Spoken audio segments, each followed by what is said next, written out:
Why does your grocery bill feel heavier every single month? You're buying the same food, the same brands, the same basics. And yet, somehow, it costs more. Again, this isn't just inflation.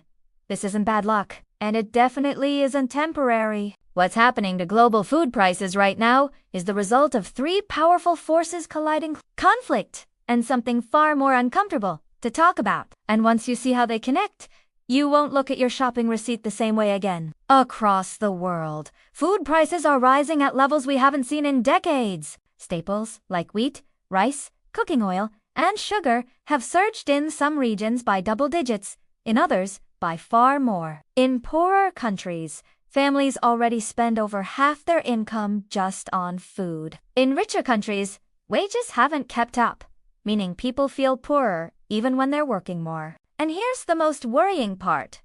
This isn't hitting one region. It's hitting almost everywhere at once. That tells us something important. This isn't a short-term shock. It's structural. The entire system is under stress. Let's start with the factor no one can deny anymore: climate. Droughts are lasting longer. Floods are more destructive. Heat waves are hitting regions that used to be reliable food producers. Crops don't just fail occasionally now. They fail unpredictably. Think about it. Our entire food system was built on the idea of predictable seasons and stable weather patterns. But that predictability is gone. Farmers can't plan. Governments can't stockpile.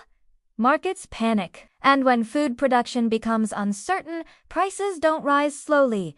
They spike. Scientists warn this is no longer a future risk. Climate change is already shrinking harvests, damaging soil, and draining water supplies. The global food system is being pushed past its limits, but climate alone doesn't explain the speed of what we're seeing. Now, add conflict to the mix. When war breaks out in key food-producing regions, the impact spreads far beyond the battlefield.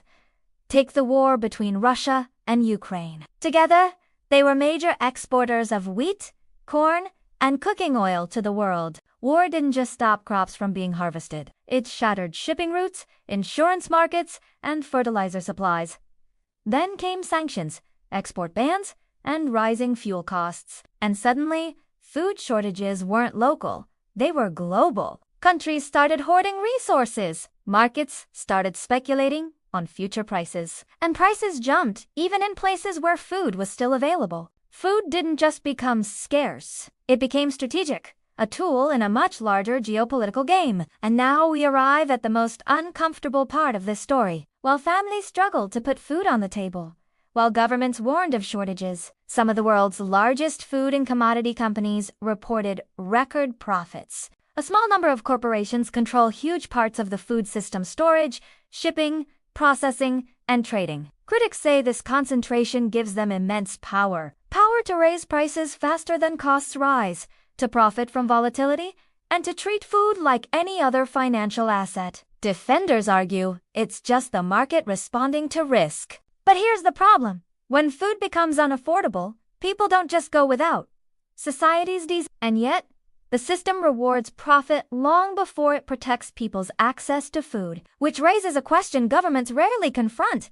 Should food ever be left entirely to the logic of markets? If this continues, the consequences go far beyond our grocery bills. Rising food prices fuel social unrest, political instability, and mass migration. History shows us this pattern again and again. When people can't afford to eat, trust collapses, and so does order. Short-term aid can delay the damage, but long-term resilience means changing how our food is grown, traded, and protected. Because climate shocks are accelerating, conflicts aren't disappearing, and the system as it stands isn't built for what's coming next.